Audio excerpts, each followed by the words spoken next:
Thank you, Madam Deputy Speaker. I'd like to start by talking about social care.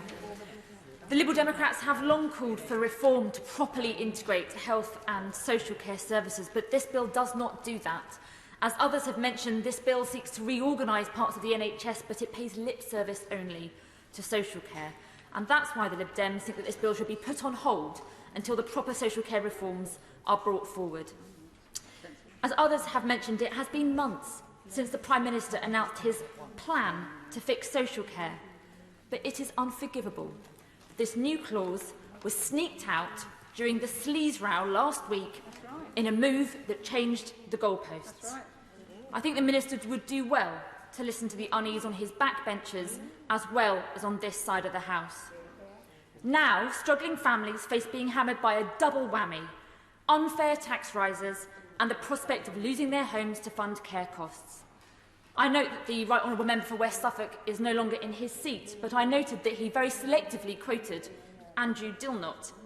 He didn't quote Andrew Dilnot's comments on new clause 49.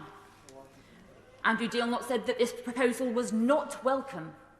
He said he was very disappointed, and he said this represented a big change that would find savings exclusively from the less well-off. Two promises from this Tory government now broken. There's also no mention in this bill of the millions of people who are unpaid carers in the UK. No mention at all, even though we know that carers are twice as likely to experience ill health as a result of caring. That's why I've tabled new clause 63 for debate tomorrow, supported by Carers UK, calling for the NHS to ensure that the health and well-being of unpaid carers is taken into account when decisions are made concerning the health and care of the person for whom they care. I hope the government will support it. I know it is grouped for debate tomorrow, but I reference it now to highlight again the fact that this bill does not present a comprehensive plan to reform social care. This bill also represents a massive and unnecessary power grab by the Secretary of State. It is simply wrong for the government to have the power to abolish arm's-length bodies, to approve or reject the ICS chairs. The public has been rightly outraged at political meddling in the issue of COVID contracts, and the government should learn its lesson.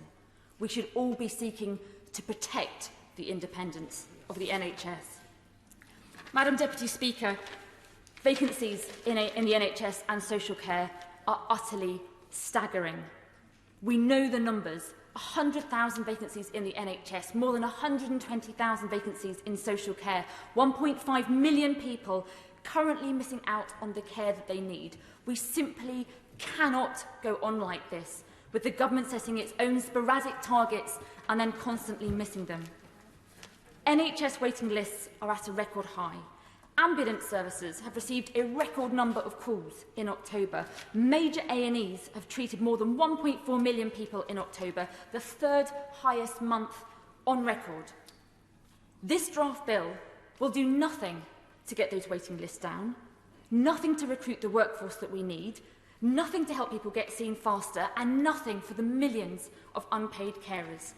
So the government should delay this bill for a few months and look properly at reforming social care, rather than trying to do a half-baked job now.